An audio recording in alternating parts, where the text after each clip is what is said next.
Le 6-9 Listen anywhere.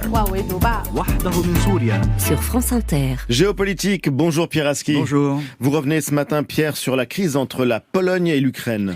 Qui aurait pu imaginer que le maillon faible du soutien à l'Ukraine serait la Pologne ?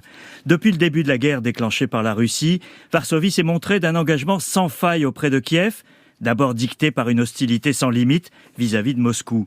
C'est terminé et de manière fracassante.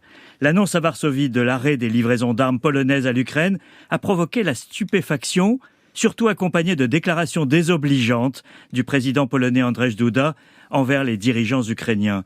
Il a comparé l'Ukraine à un noyé désespéré qui entraînerait avec lui ceux qui tentent de le sauver. Andrzej Duda était considéré comme le plus raisonnable des populistes polonais, c'est dire l'ambiance. La Pologne s'était montrée intransigeante dans son soutien à l'Ukraine, donneuse de leçons même, à plusieurs reprises, vis-à-vis des pays européens plus timides. Alors pourquoi la volte-face ? Il faut d'abord rappeler qu'il y a des élections générales difficiles en Pologne le 15 octobre, et il est clair que le parti Droit et Justice au pouvoir à Varsovie fera tout pour les remporter. Mais Pierre, en quoi se retourner contre l'Ukraine peut l'aider ? Il y a un contentieux entre l'Ukraine et plusieurs pays d'Europe centrale, dont la Pologne, qui portent sur l'entrée des céréales ukrainiennes. Ils estiment que leurs propres producteurs sont pénalisés et ont bloqué cet été les importations ukrainiennes.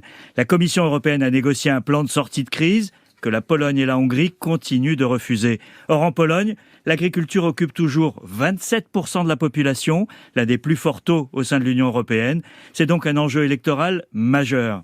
Le problème est que l'Ukraine a très mal pris les restrictions polonaises en pleine guerre. Il y a d'abord eu des échanges à fleuret moucheté, puis mercredi, la déclaration du président Zelensky à la tribune de l'ONU contre les pays qui feignent la solidarité en soutenant indirectement la Russie.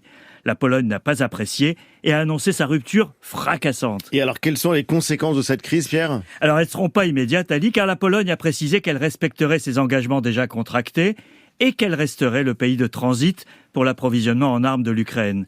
Mais politiquement, les dégâts sont importants. La position de la Pologne peut faire des émules. Il faudra voir le résultat des élections ce dimanche en Slovaquie, où un parti populiste pro-russe est en position de l'emporter. Ce que la crise révèle aussi, c'est un certain agacement vis-à-vis du président Zelensky, comme on l'avait senti à Vilnius au sommet de l'OTAN en juillet, lorsqu'il avait critiqué le manque d'empressement à accueillir l'Ukraine dans l'organisation.